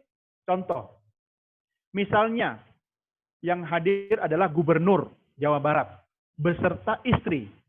Maka menyapanya adalah yang terhormat Gubernur Jawa Barat beserta Ibu Attila Ridwan Kamil. Artinya apa? Hanya jabatannya yang disebut, lalu nama pendampingnya disebutkan. Ya, kalau beliau hadir sendiri tanpa pendamping, maka disebut sebagai berikut. Yang terhormat, Gubernur Jawa Barat, Bapak Ridwan Kamil. Apabila beliau memiliki gelar akademik, gelar keagamaan, penyebutannya seperti ini. Yang terhormat, Gubernur Jawa Barat, Bapak Dr. Haji Ridwan Kamil, MSc. Nah, kira-kira begitu ya. Kenapa? Penyebutan gelar akademik dan gelar keagamaan itu melekat di depan nama, bukan di depan jabatan. Ya, Bapak Ibu, ini aturan di bidang keprotokolan. Jadi kalau dia hadir sendiri, maka disebutkan jabatan dan nama lengkapnya, disertai dengan gelar akademiknya kalau ada, karena tidak semua pejabat juga berkenan disapa dengan gelar akademiknya ya. Kalau Pak SBY berkenan disapa dengan Dr. Susilo Bambang Yudhoyono, ya, Dr. Haji Susilo Bambang Yudhoyono. Pak Jokowi kan tidak mau, Insinyur Joko Widodo tidak, beliau berkenan disapa apa? Jokowi, ya. Jadi kalau sudah VIP, ya kita kembali ingat atas berkenan. Kalau beliau berkenan atau tidak berkenan, ya kita ikuti gitu kan. Nah, kalau beliau hadir beserta pendamping atau istri, maka nama pejabatnya tidak disebut, hanya jabatannya. Yang disebut lengkap adalah nama istrinya. Contoh misalnya, yang terhormat Gubernur DKI Jakarta beserta Ibu Ferry Anies Baswedan. Begitu ya, Bapak Ibu teman-teman. Silakan nanti kalau ada pertanyaan di sesi berikutnya ya. Nah, kita sering mendengarkan istilah YTH dan YKH. Tentu kita sudah tahu artinya. YTH adalah yang terhormat, sementara YKH adalah yang kami hormati. Sekilas tampak sama, tetapi dalam acara resmi ini tentu berbeda dan itu sudah diatur. Apa bedanya? Yang terhormat atau YTH. Berarti artinya dialah yang Kalau ter itu kan pasti kan paling kan? Berarti dia yang paling dihormati, yang terhormat. Nah, sementara yang kami hormati itu berarti di bawahnya yang terhormat. Nah, jadi penggunaannya dalam acara adalah yang terhormat ditujukan kepada orang ya yang pangkat, kedudukan dan jabatannya tertinggi dalam sebuah acara. Bapak Ibu, kalau misalnya acara itu dihadiri oleh presiden, maka yang tertinggi tentu adalah presiden kan? Jadi penyapaan yang terhormat itu hanya ditujukan kepada presiden. Terus yang kami hormati ditujukan kepada orang yang di bawahnya.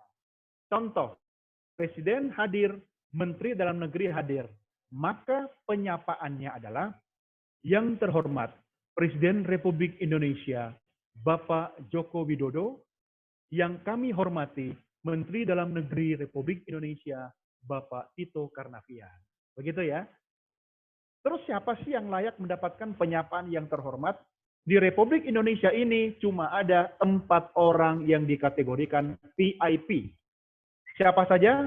Yang pertama RI 1, yang kedua RI 2, yang ketiga RI 3, yang keempat RI 4. Siapa dia?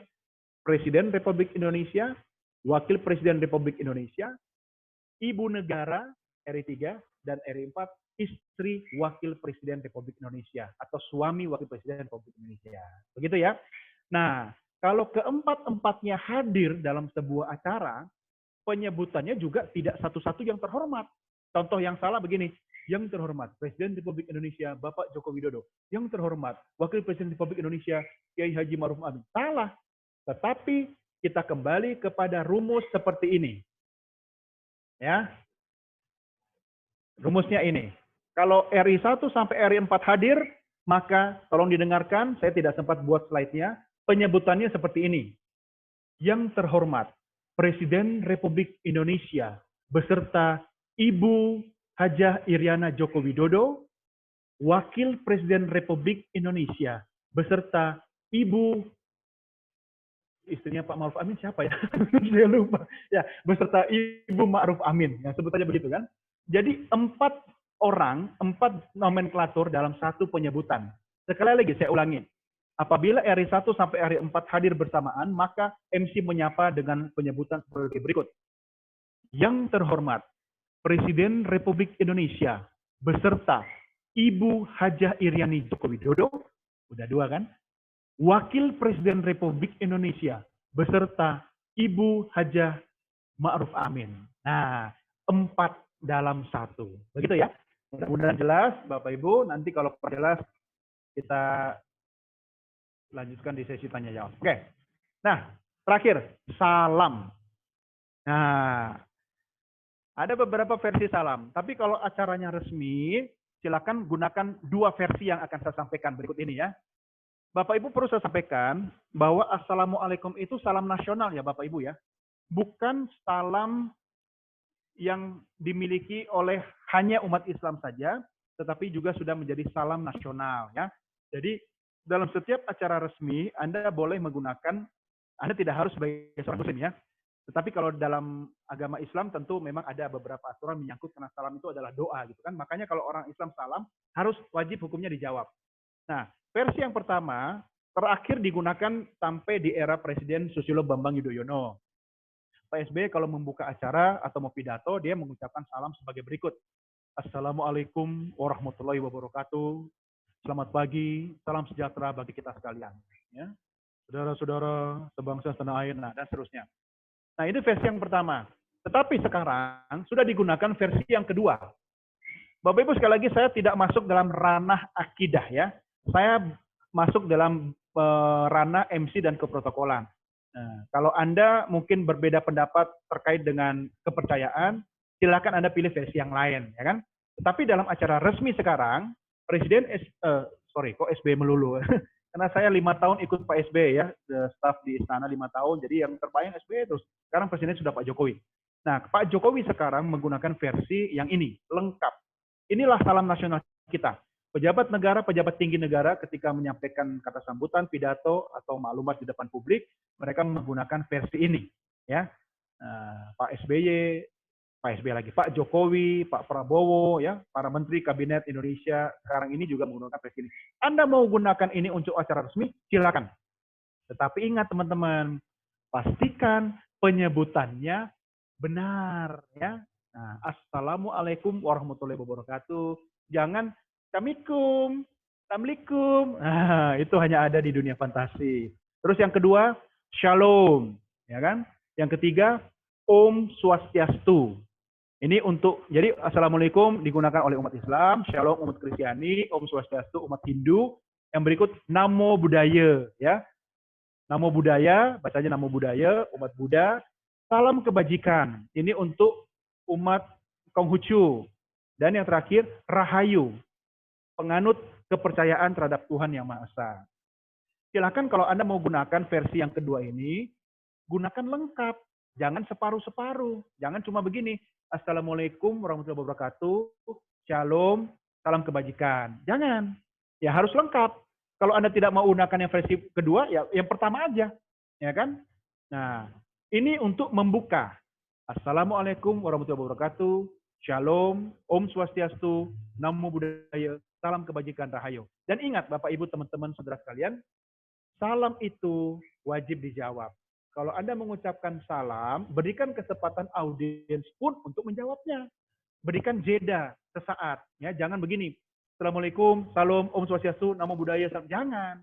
Berikan jeda sesaat untuk setidaknya orang menjawab, walaupun tidak perlu menunggu mereka selesai menjawab. Assalamualaikum warahmatullahi wabarakatuh. Shalom, Om Swastiastu, Namo Buddhaya. Salam kebajikan. Rahayu. Nah, begitu ya. Kan cantiklah didengar. Menutup, jangan lupa. Kalau tadi membuka, menutupnya ada lagi. Kalau bukanya dengan Assalamualaikum, nutupnya dengan Wassalamualaikum warahmatullahi wabarakatuh. Ya kan? Kemudian Shalom. Ingat, yang berbeda cuma salam umat Islam dan umat Hindu. Umat Hindu menutup dengan Om, Santi, Santi, Santi, Om. Ya, ingat, jangan salah. Om, Santi mana Om? Ya, ini salam ya. Santi 3 kali, kemudian Namo Buddhaya, salam kebajikan dan rahayu. Ya, Bapak Ibu silakan Anda boleh gunakan versi pertama atau versi kedua. Tetapi kalau Anda menggunakan versi yang kedua, pastikan penyebutannya benar. Ya, ingat benar ini salam keagamaan ya, dan sesuai dengan tempat dan acaranya. Silakan nanti Anda bisa simak PDF-nya ya, saya akan share ya. Oke. Nih, sebelum saya tutup nih, ingat baik-baik kata-kata ini, yaitu jangan minta maaf. Apa maksudnya?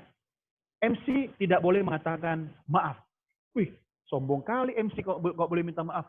Bukan begitu. MC maaf itu berarti ada kesalahan kan? Maksudnya adalah MC tidak boleh salah. Bukan karena dia malaikat. Tidak. Bagaimana biar dia tidak salah? Dia harus melakukan persiapan. Jadi tidak, sorry, agar mengurangi ruang salah. Ya, tapi namanya juga manusia kan. Ini menjelang buka puasa, semangat ngomong, sudah mulai batu-batu. Tapi namanya juga manusia. Kadang-kadang sudah melakukan persiapan dengan baik, dengan mata. Tiba-tiba ada aja gangguan, salah. Misalnya salah ngomong gini. Hadirin yang berbahagia, selanjutnya kita ikuti sambutan Gubernur DKI Jakarta kepada Bapak Basuki Cahayapurnama. Salah kan? Gubernurnya Pak Anies sekarang. Ya dia nggak boleh maaf, nggak boleh. Kata maaf diganti dengan maksud kami. Ya, kalau versi sipil menggunakan kata maksud kami. Kalau versi militer dia langsung dengan kata ulangi. Sambutan Gubernur DKI Jakarta kepada Bapak Basuki Cahayapurnama, ulangi. Kepada Bapak Anies Baswedan, silakan. Nah, kalau kita sipil, ya tolong kata minta maaf itu diganti dengan maksud kami. Ya, selamat bergabung kembali, Bro Denny. Habis buka puasa ya? Ya, kami ucapkan selamat berbuka puasa buat teman-teman yang ada di wilayah Indonesia Tengah dan sebelumnya di Indonesia Timur juga sudah ya. Nah, Pak Min dari tadi udah buka puasa tuh ya. Saya lanjutkan lagi sambil nanti sebelum kita berbuka puasa masih ada sesi tanya jawab ya. Nah, ini terakhir nih, etika MC apa saja Bapak Ibu Saudara sekalian. Nah, ada beberapa pertanyaan, tapi ini bukan harga mati ya. Kalau yang punya acara minta dibacakan ya ikut aja. Saya kalau hadir di Mabes ya, markas besar ya, TNI ya, bukan di Mangga Besar ya. Itu semua MC di Matra Darat, Laut, Udara, bahkan di kepolisian pun termasuk di Bayangkari itu tetap membacakan susunan acara. Ya, hadirin yang berbahagia, sebelum kita mulai acara hari ini, izinkan saya menyampaikan urut-urutan acara, gitu kan? Ya, dia bacakan semua. Diawali dengan pembukaan, laporan ketua panitia, sambutan ketua ini, bla bla bla dan seterusnya. Masih ada kan? Nah, nggak apa-apa. Kalau pimpinan Anda meminta, kalau bos Anda, jangan dilawan, ya kan? Jangan Anda bilang, mohon izin komandan, menurut Doni de Kaiser ini sudah perlu dibacakan. Berani nasib masa depan pekerjaan Anda. Ya jangan ya. Tetapi ya, kalau Anda diberikan kesempatan untuk membawakan acara, kemudian panitianya juga bersifat terbuka, ya saran saya tidak perlulah dibacakan lagi. Toh Anda juga akan membacakan urut-urutan acara itu nanti kan satu demi satu kan pada saat acara itu berlangsung. Nah kemudian tolong jangan memberikan komentar atau tanggapan terhadap sambutan. Ya, misalnya nih gubernur sudah selesai pidato, ya gubernur Jawa Barat Ridwan Kamil selesai pidato, dia turun dari podium, Anda langsung ngomong, terima kasih Bapak Gubernur Kita tentu berharap sebagaimana yang disampaikan oleh gubernur tadi, bahwa kita tetap sehat. Ya usah lah. Apalagi Anda kasih pertanyaan, bukan begitu bukan? Nah, bukan gitu kan. Nggak usah ya. Jangan. Ya udah diam aja. Ya, acaranya kan resmi kan? Kalau acaranya hiburan, ya mangga, ya kan? Nah, kalau resmi, janganlah. Tahan diri Anda, tetap standby, berdiri di belakang stand mic itu, sampai gubernur duduk di kursi. Ingat, sampai gubernur pantatnya menyentuh kursi, baru Anda bicara. Ya, langsung ke acara berikutnya. Ya, acara berikutnya apa ya? Misalnya eh, apa? Sambutan dari kalau gubernur sudah paling terakhir berarti dia tertinggi. Atau misalnya ada menteri dalam negeri gitu kan. Nah, ingat urut-urutan sambutan ya. Yang paling tertinggi pangkat jabatan kedudukannya di forum itu menempati urutan paling akhir. Jadi kalau ada Pak Lurah, Camat, Bupati, Wali Kota, maka yang duluan sambutan Pak Lurah, baru Pak Camat, baru Pak Bupati, terakhir Wali Kota. Bupati, Wali Kota sama ya, misalnya gubernur gitu kan. Nah, jangan dibalik. Oh, kita kan menghormati, jadi gubernur duluan. Bukan, ya. Itu ada aturannya. Nanti deh kesempatan berikut kita bahas. Saya pengen undang Bro Denny juga kita bahas tentang Undang-Undang 2010 ya, tentang keprotokolan ya. Itu menarik loh. Posisi berdiri ya, pada waktu salaman, naik kendaraan ya, naik dan turun. Nah, itu menarik. Buat informasi teman-teman aja. Nanti kita atur waktunya ya. Jadi tolong jangan kasih komentar. Apalagi SKSD, sok kenal, sok dekat sama pejabat. Wow, terima kasih Pak Gubernur atas sambutannya. Saya tahu betul Pak Gubernur ini orangnya seperti apa ya, jadi kita dukung. Nggak usah lah. Siapa lu gitu kan. Kalau acara hiburan, ya mangga, selama tidak sara dan saru dan tidak over ya. Saat menyalakan VIP memberikan sambutan, nah ini, begini, kita undang nih VIP misalnya. Hadirin selanjutnya, amanat Gubernur DKI Jakarta kepada Bapak Anies Baswedan, kami silakan. Udah, tetap berdiri di situ. Ya, sampai gubernur itu naik podium, satu kata pertama gubernur buka bicara dengan Assalamualaikum atau selamat sore, baru Anda silam, mundur.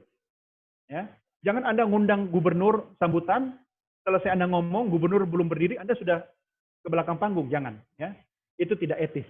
Ya, tetap berdiri di situ di belakang mikrofon Anda sampai gubernur mengucapkan kata pertamanya atau tamu utama itu mengucapkan kata pertamanya, baru Anda mundur satu langkah dulu, balik kanan ya. Harus smooth ya gerakannya, jangan pakai gerakan kayang atau gerakan kungfu panda ya, tolong jangan ya. Jangan memulai acara berikut sebelum VIP duduk kembali. Seperti yang saya sampaikan tadi. Gubernur sudah selesai sambutan, beliau duduk, jangan ngomong sampai beliau duduk, baru Anda mulai lanjutkan bicara. Nah, kalau ada sesi foto, berikan kesempatan. Ya, ini diatur nanti. Nah, Bapak Ibu, kalau Anda memulai acara dengan berdiri, ya Anda juga menutup acara dengan berdiri. Termasuk kalau Anda buka dengan salam, tutup dengan salam. Anda buka dengan misalnya, selamat pagi, tutupnya juga dengan selamat siang misalnya kan. Jangan Anda buka dengan Assalamualaikum, Anda tutup dengan selamat sore. Paham ya maksudnya ya? Kalau Anda buka dengan salam nasional, tutup dengan salam nasional. Kalau Anda buka dengan salam keagamaan, Anda buka dengan salam organisasi, ya kan? Silakan. Misalnya, mari kita buka acara kita dengan memekikkan salam kebangsaan kita. Merdeka, merdeka, merdeka. Silakan. Nah, tutupnya juga dengan sama. Merdeka, merdeka, merdeka. Nah, itu ya, biar apple to apple gitu ya. Oke. Nah, yang terakhir saya selalu menyampaikan, lakukanlah semua tugas dengan cinta. The power of love. Kalau Anda tersiksa karena banyaknya aturan membawakan acara, wajah Anda tidak menunjukkan wajah cinta, saya bisa bayangkan audiens Anda pun akan menderita. Jadi lakukan dengan cinta, mudah-mudahan semuanya pasti akan lancar. Oke, kira-kira seperti itu materi saya. Silahkan saya kembalikan dulu ke moderator kita, Tony, kalau ada yang mau sharing. Kita harus bertanya ya teman-teman. Saya terbuka untuk sharing pengalaman. Monggo, silakan. Oke, siap. Terima kasih banyak ya, Pak Doni. Oke, Pak Amin mau bertanya ya? Bukan. Mau.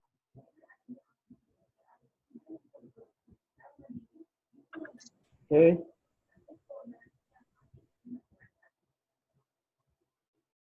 Pak Doni,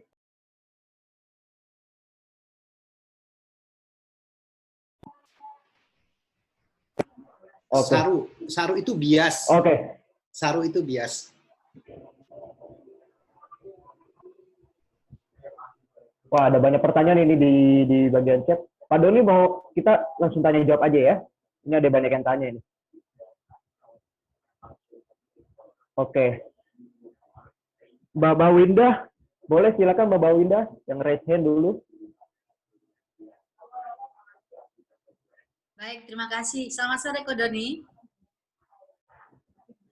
Juga untuk teman-teman, selamat sore semuanya. Salam dari Surabaya. Untuk yang ada di Indonesia Timur, selamat berbuka puasa. Dan untuk yang lain juga selamat menjalankan ibadah puasa. Ko Doni tadi dijelaskan bahwasanya ada 4 VIP. RI1, RI2, RI3, dan RI4. Pertanyaan saya, itu kalau kegiatannya diadakan di pusat, bagaimana kalau kita diadakan di pemerintah provinsi? Itu untuk penyebutannya bagaimana, Ko? Karena kadang-kadang kan kita juga ada di kabupaten, terus di provinsi. Apakah yang terhormat itu hanya untuk VIP ini saja, atau bagaimana untuk penyebutannya? Terima kasih, Ko.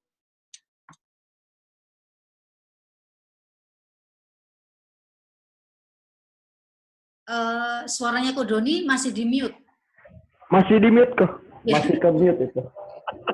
Sorry maklum, kita masih kolonial. Pertanyaannya bagus dan menarik, Mbak Win. Tapi saya nggak mau berat sendiri. Nanti ini saya bagi beban saya ke Bro Denny ya, biar Bro Denny yang jawab ya. Oke. Dan saya juga mau menyapa, ini ada sahabat saya, saudara saya, brother saya Muklis Anwar ya, teman-teman kalau lihat di sini juga. Nah, itu ada wajahnya. Beliau ini juga seorang coach di bidang public speaking ya. Silahkan Anda bisa buka di websitenya, muklisanwar.com ya bro ya. Nah, atau follow di Instagramnya, ya kan. Nah, jadi nanti kita todong juga nih, kapan-kapan bisa sharing pengalaman ya, my brother Muklis Anwar. Oh, ada Randy Tunggeleng juga nih, muncul nih. Ini anak muda pengantin baru ya. Terima kasih Pak Don, sharing. Sehat terus ya. Ya, sehat terus Pak. Oke, teman-teman juga kalau mau tanya-tanya tentang public speaking made easy, nah ini sama Randy Tunggeleng ya. Bisa follow di Instagramnya ya, Randy Tunggeleng. Oke. Thank you. Saya simpan dulu pertanyaan Mbak Winda. Nanti saya silakan Bro Denny dulu. Silakan. Nanti saya tambahkan. Bro Denny, boleh bantu saya untuk di level provinsi khususnya. Ya baik, terima kasih banyak untuk Ko Doni dan juga buat Mbak Winda serta buat teman-teman semua. Seperti yang dikatakan oleh Bang Doni tadi, aturan RI1, RI2 dan seterusnya itu kalau di tingkat nasional, untuk di tingkat daerah atau juga provinsi tetap sama. Jadi penyebutan yang terhormat tetap ditujukan kepada RI01. Kemudian yang kami hormati Gubernur Sulawesi Selatan dan seterusnya. Jadi tetap, apalagi kalau misalnya gubernur itu adalah tuan rumah. Jadi otomatis dia adalah orang kedua. Jadi tetap yang terhormat itu adalah presiden. Nah, jadi yang juga membahas masalah sambutan tadi, masalah sambutan, kalau logikanya seperti ini, kalau bupati sudah sambutan, camat gugur seketika. Jadi sambutan dia tidak dipakai lagi, tidak ada sambutan camat lagi, kecuali sang camat itu adalah tuan rumah atau juga pelaksana acara. Jadi dia disebut sebagai ketua panitia, juga sebagai camat di suatu tempat. Jadi seperti itu. Jadi kalau sudah ada sambutan tertinggi, sambutan kedua itu sudah tidak berlaku, gugur dengan sendirinya. Ini kadang-kadang yang jadi masalah kalau kita hadir di suatu acara, ada sambutan wali kota, sambutan camat, sambutan lurah, RT, RW, acaranya 5 jam tidak selesai sambutan karena ada sambutan semua di situ. Nah, jadi ya secara aturan keprotokolan yang tertinggilah yang memberikan sambutan. Kemudian yang kedua, jadi sambutan kalau menurut aturan keprotokolan sih itu maksimal 3 sih sebenarnya. Ketua panitia, kemudian yang punya acara, dan juga yang 01. Kalau misalnya ada gubernur, ada wali kota, ada juga presiden, wali kota otomatis tidak berlaku. Yang memberikan sambutan adalah presiden, yang provinsi, gubernur provinsi, itu yang memberikan sambutan untuk selamat datang sekaligus juga sebagai yang punya gawe. Sama ini bro, Mbak Winda juga tolong dikasih tahu soal, tadi kan saya mencontohkan kalau di tingkat nasional pasti RI1 sampai RI4. Nah, kalau di tingkat provinsi kan tidak ada presiden. Betul. Apakah gubernur, istri, wagub dan istri sama posisinya? Tolong bro. Sama seperti itu, sama. Jadi gubernur, wakil itu sama, gubernur, kemudian wakilnya dan seterusnya. Yang kadang-kadang tidak disapa itu sekretaris kalau misalnya keduanya datang seperti itu Ya. untuk di tingkat kabupaten. Nah, jadi kalau misalnya nih Mbak Winda, terima kasih my brother Denny. Siap. Misalnya kalau RI 1 di Jakarta, mungkin gini, Jatim 1 sampai Jatim 4, ya kan? Jatim 1 Ibu Betul. Kofifa, Jatim 2 itu apa wagubnya yang masih muda? Siapa Mbak Winda? Amil Dardak kok. Ah ya, Mas Emil Dardak. Nah, Jatim 3 itu Bu Kofifa ada suaminya kan? Sendiri. Oh sendiri. Oh iya, saya lupa. Baru yang keempat istri wakil gubernur. Posisinya seperti itu ya. Gini deh, nanti saya share ini ya file di grup, tapi nggak bisa hari ini, nanti mungkin besok tentang ini Undang-Undang 9 2010 ya. Jadi, Betul. di situ ada tentang mulai Aturan-aturannya. dari ya di pusat, di daerah sampai di kabupaten kota gitu ya. Oke, mudah-mudahan menjawab ya Mbak Winda ya. Thank you Bro Denny. Silakan Bro Tony. Oke, kita masuk ke pertanyaan di chat dulu ya. Oke, Oh iya, Pak Doni ini ada pertanyaan. Siapa ini nih? Ada Bro Michael Pranajaya nih di grup ini ya. Waduh, baru lihat nih geser-geser banyak banget teman-teman yang gabung ya. Selamat bergabung Bro Michael. Banyak. Nah, mana wajahnya? Tunjuk dong wajahnya. Coba Bro Michael juga punya program ini. Sedikit dulu Bro Michael, kasih sharing dulu programnya. Klik dulu nih. Lagi nggak pakai baju kayaknya ini. Oke, nanti teman-teman boleh ini ya, follow juga, minta izin beliau langsung kalau mau menyimpan nomor WA-nya ya. Oke, silakan Ton. Ada yang mau ditanya tadi? Oke, ini ada pertanyaan kok. Pertanyaan pertama dari forum chat dari Yuni Aziza. Pertanyaannya mau tanya, jika gelar akademik seperti dokter yang panjang sekali, apakah semuanya harus disebutkan? Dan jika perlu disebutkan, apakah harus dibacakan kepanjangannya atau singkatannya? Ya, oke, itu dulu ya. Ya, itu dulu. Ini enak banget ini kalau ada Denny Aziz di sini. Kan dia sudah buka puasa. Bro Michael tadi udah muncul ya. Oke, teman-teman tadi udah lihat ya Bro Michael yang di situ ya. Nah, coba sebentar sebelum dijawab Bro Michael, coba share sedikit Ya, halo acaranya. semuanya. Thank you, terima kasih. Ilmunya luar biasa, keren. Tolong di-share sedikit Mantap. acaranya, Bro. Jadwalnya, Apanya? acaranya Bro Michael. Oh ya, nanti di grup ya. Di grup, di iya, grup. iya. Nanti saya sharing. Oke, Ya. siap. Thank you Bro Michael. Pak Min juga punya acara loh ya. Nanti Pak Min juga share ya di grup ya. Oke. Ini saya menangnya cuma kena saya dianggap senior aja nih. Jadi saya minta tolong. Bro Denny, silakan bantu lagi saya. Nanti saya jawab juga. Ya baik, untuk penyebutan gelar akademik, sebenarnya secara aturan keprotokolan itu disebut keseluruhan. Tapi tidak perlu lagi dibacakan kepanjangannya, cukup singkatannya. Tapi kembali ke berbicara masalah kultur atau juga kedaerahan atau juga suka tidak sukanya beliau, ada juga pejabat yang cukup senang cukup disebut nama saja. Nah, jadi kita sebagai MC otomatis sudah harus tahu psikologis atau kejiwaan daripada pejabat yang kita dampingi atau juga yang hadir.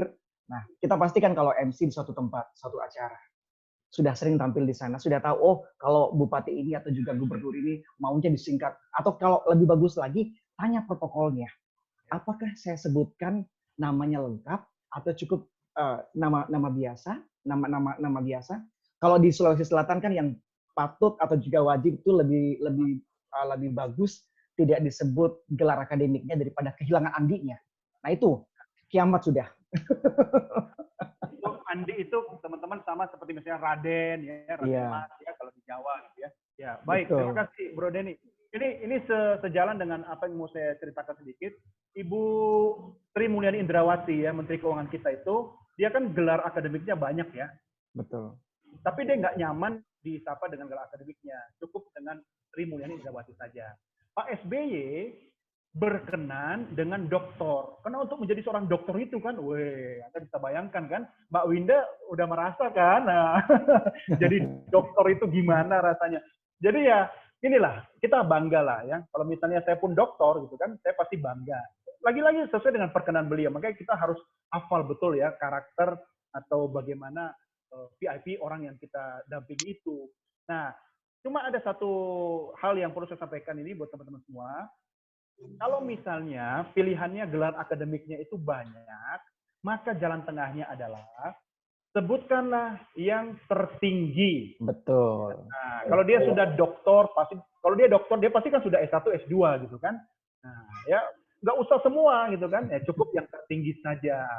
Terus ada lagi yang sensitif nih, misalnya gelar keagamaan, ya kan, haji atau hajah. Betul. Ya kan susah loh orang naik haji gitu kan. Ya kalau memang beliau berkenan disapa gitu kan ya, kita sebutkan lah. Tapi ingat hati-hati, tata cara penyebutannya harus benar. Ya, kira-kira seperti itu ya. Thank you Bro Denny. Tony, untuk yang berikutnya masih ada, kita masih ada waktu ya, belum. Masih ya, masih. Oke. Oke, pertanyaan selanjutnya. Provinsi Banten, ya kita tidak sebut namanya, tapi suaminya, saya lupa nama suaminya waktu itu ya, siapa. Ya, atau misalnya yang jadi gubernur Mbak Winda, ya kan? Jadi penyapaannya gini, yang terhormat Gubernur Jawa Utara, ya kan? Beserta Bapak Iman, gitu kan? Nah, jadi yang disapa nama suaminya Mbak Winda. Kalau bilang Jawa Timur nanti kualat Mbak Winda, Jawa Utara aja. Ya. Jadi gitu. Ya lagi, sapaan bapak atau ibu tidak melekat di depan jabatan.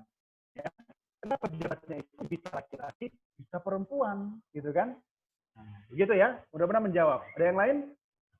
Thank you juga Bro Ruby ya sudah bergabung. Oke, pertanyaan selanjutnya Pak Doni dari Kirti Sharma. Ya, Pak Doni, apa yang harus kita katakan jika terkena slip tongue yang cukup fatal? Misalnya salah menyebut nama atau jabatan orang penting tanpa mencancurkan acara.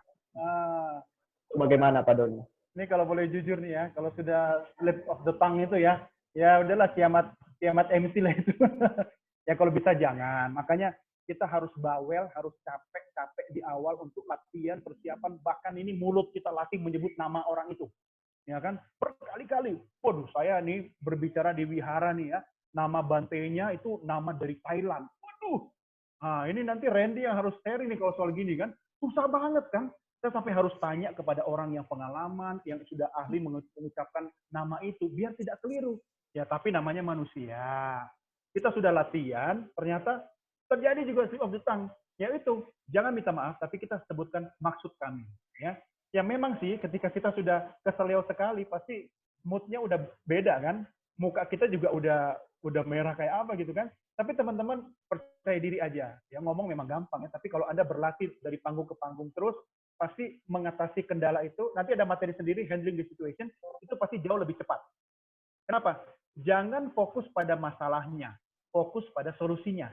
Karena kalau kita fokus pada masalah, kita ingat kita salah sebut dari tadi, sampai acara selesai, pasti muka kita ya, kita bisa belepotan juga. Nanti bisa terjadi slip berikutnya. Nah, saran saya buat Kirti dan teman-teman yang lain, ya kan, persiapan itu penting.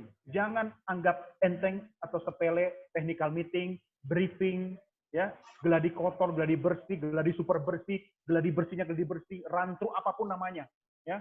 Karena itu kalau Anda lakukan, Anda sudah separuh memenangkan acara.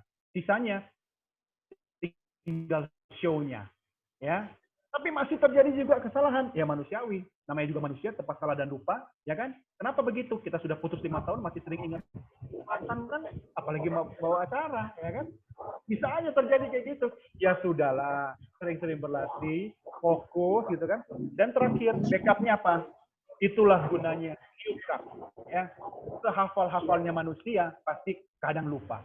Ketika sudah hampir terjadi kesalahan atau sudah slip begitu, balik ke cue card, ya. Kembali ke cue card. Itulah yang bantu kita biar tidak melebar kemana-mana, ya. Bro Tony, sebelum dilanjutkan, saya mengingatkan waktu mungkin buat saya cuma sekitar 4-5 menit lagi. Kita sudah mau buka puasa. Okay. Kalau ada beberapa pertanyaan penting, silakan di-share di sini atau nanti di copy paste di grup, ya kan. Nanti saya bisa jawab secara tertulis ya.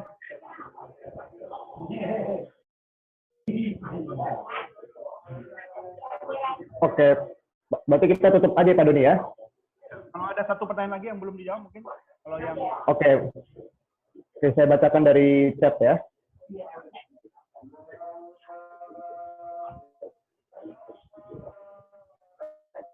Pertanyaan dari Joni Sugiharto. Pak Doni, kalau dibuka dengan salam yang lengkap, ditutup juga dengan salam yang lengkap juga kah? ya dong. Ya, kalau Anda menggunakan versi yang pertama, tutup dengan versi yang pertama. Kalau Anda menggunakan versi yang kedua, salam lengkap nasional tadi, pastikan tutup juga dengan salam lengkap. Jangan bukanya salam lengkap, tutupnya dengan bye-bye, adios, gitu kan. Nah, itu nggak pas. Atau hanya salah satu salam saja. Nah, saya bersyukur beberapa kali diundang dalam acara-acara keagamaan, ya kan. Kalau memang acara itu di rumah ibadah atau di lingkup organisasi keagamaan, ya nggak apa-apa, pakai salam agama tersebut aja, ya kan. Atau misalnya nih, ini ada satu lagi pengecualian yang mungkin edisional ya. Anda menggunakan salam nasional. Saya main ke Kupang ya, di sana kan teman-teman mayoritas Nasrani kan. Ya, dia tidak mengucapkan assalamualaikum, ya nggak apa-apa. Lagi pula waktu diucapkan assalamualaikum, yang jawab juga mungkin tidak banyak gitu kan. Di Manado, Sulawesi Utara misalnya gitu kan. Ya silakan saja. Yang penting begini, jangan Anda mengisi acara di gereja, Anda buka dengan Assalamualaikum warahmatullahi wabarakatuh. Anda masuk ke masjid, Anda buka dengan Namo Sang Yang Adi Budaya, Namo Budaya. Siapa yang jawab gitu kan? Ya, sesuaikanlah dengan tempatnya, ya kan? Jadi saran saya, Anda pilih. Kalau Anda mau pilih yang kedua, versi kedua yang lengkap tadi, pastikan penyebutannya benar, ya. Hati-hati ya, ini salam keagamaan soalnya kan. Kalau Anda ragu-ragu, belum menguasai yang versi lengkap, ya nggak apa-apa, pakai versi yang pertama saja, ya. Assalamualaikum, itu lebih mudah ya. Dan selamat pagi, salam sejahtera bagi kita sekalian, boleh aja. Ya, kira-kira begitu ya. Tony dan teman-teman, saya mohon maaf ya kan, karena tidak bisa menjawab semua pertanyaan. Kalau ada yang belum terjawab, nanti saya akan share di grup aja ya. Dan saya akan pastikan materi yang saya sampaikan hari ini akan saya share file PDF-nya dan juga undang-undang keprotokolan. Nanti saya bagi. Untuk meringankan beban saya, ya teman-teman percayalah bahwa di grup ini saya bukan segala-galanya. Saya beruntung mempunyai banyak sahabat yang luar biasa, ya, mulai dari Pak Min yang lebih senior di grup kita ini. Jangan marah Pak Min, jangan dibuka biar Pak Min nggak komplain ya. Kemudian yang junior ya, ini ada Randy, ada Tony, ya kan, Handoko, ya kan, semuanya ahli dan pakar ya. Ada Bro Muklis Anwar, Bro Michael, ya kan, Mbak Winda. Nanti kalau teman-teman mau nanya tentang grooming ya, branding, dunia marketing juga beliau menguasai, PR ya kan. Nah, silahkan bisa langsung ke beliau-beliau ini. Saya cuma memancing saja biar kegiatan sharing kita ini bisa berkelanjutan ya, dan bisa memberikan manfaat lebih banyak orang lagi. Saya minta maaf ya kalau tidak bisa menjawab semua pertanyaan, dan minta maaf kalau misalnya ada hal-hal yang kurang berkenan ya. Seperti biasa kalau kita lagi di Pekanbaru, apabila ada sumur di ladang, boleh kita menumpang mandi. Apabila ada umurku panjang, kita mandi bareng. Bro Tony, saya kembalikan. Hey, itu Randy. Buka puasa kok Doni. Oke. Terima kasih banyak Pak Doni. Terima kasih banyak buat teman-teman semuanya, Bapak Ibu, teman-teman yang sudah berpartisipasi dalam online class Communication Academy hari ini. Selamat berbuka puasa buat teman-teman semuanya. Semoga bermanfaat. Kita sampai jumpa di acara selanjutnya. Terima kasih semuanya. Terima kasih. Thank you.